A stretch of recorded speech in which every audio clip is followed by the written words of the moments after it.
having this hearing. Mr. Bhatt, great to see you again. Thank you for you and your team's coordination and responsiveness to the Nebraska Department of Transportation and my staff as we've been working together. I very much appreciate that. It's been more than 2 years now since the IIJA implementation, and inflation, we were talking about this earlier, I think with Senator Capito. You used inflation, labor costs, all that to justify part of the reason to make that a major project over the $500 million. So that's something we continue to see rise, material costs and so forth. And so the purchasing power of the bill is diminishing every day that goes by.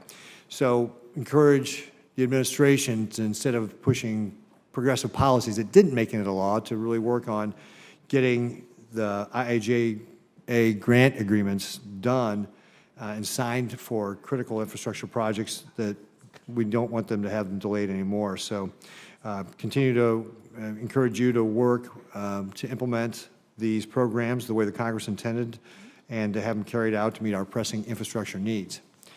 Mr. Bhatt, we talked last time about the August redistribution last year. Last year, the August redistribution was $7.9 billion. This year, we anticipate that amount to climb to $8.7 billion. The Nebraska Department of Transportation continues to be concerned about how they can effectively and efficiently obligate infrastructure dollars in such an impossibly tight time frame. Without the action from Congress, do you expect this number to rise again in the next fiscal year? Thank you, Senator, and I've actually been working closely with Director Kramer, and there's a lot of response to the storms that have affected your state, so appreciate your leadership in, in this space. Yes, I mean, August redistribution last year, I had just come on, learned of the $7.9 billion August redistribution. States and cities and others made a heroic effort to get that across the finish line. This year at $8.7 billion, yes, it is a feature now of August redistribution that it continues to climb, and so we're trying to work even earlier each year. But it would be great. I know that our budget proposed a solution for that. I know there's other solutions out there. It would be great to get this resolved. So is there any way, though, that you can make a dent in this? I mean, so you're saying for fiscal year 25, you think that number, $8.7 billion, that we expect this year is going to go even higher next year? Is that accurate?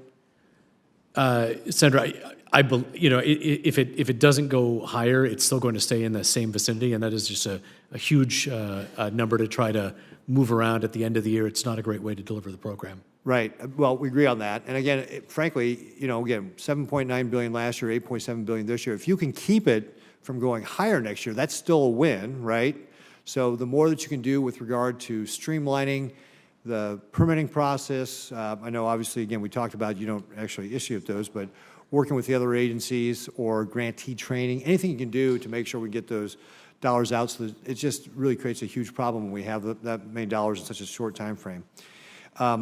Are you, because the number is so big, are you planning on any additional flexibility for states to help deal with the August redistribution so that state departments of transportation can better optimize their programming of these federal dollars throughout the year? Thank you, Senator. Yeah, we have, you know, again, we've begun earlier than ever reaching out to states, asking them to identify. I mean, one of the problems for states is they've, because of all the resources in bipartisan infrastructure law, they've pushed forward a lot of projects. Normally every year you would find one that was on the shelf but didn't have funding, and there aren't that many that are sitting on the shelves now. So states are doing, I think, heroic efforts here. We're going to continue to work with them, give them every flexibility they need so that we don't lapse any of that oblum. Great. I'm going to switch gears on you a little bit.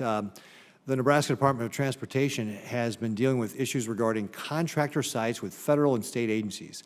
They deem that the contractor sites are part of the project and that NDOT, Nebraska Department of Transportation, and Federal Highway may need to account for the impacts or mitigation on those contractor sites. NDOT's understanding from Federal Highway has been that there was no federal nexus to contractor sites and that Federal Highway had an internal memo indicating this.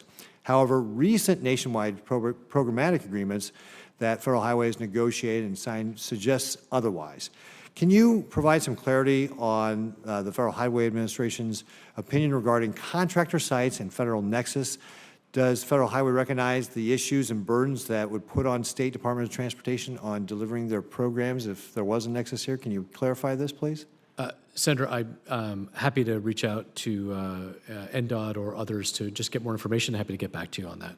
Okay, so as far, you're not familiar directly with this internal memo and which way it goes on contractor sites? I'm not, Senator, but I'm happy to get up to speed Great. and get back to you quickly. Great, very well. Then we will follow up with you on that. Thanks. Thank you, Mr. Chairman. Thanks for those questions. And I'm going to ask a couple of more questions and then yield to Senator Capito, who's welcome if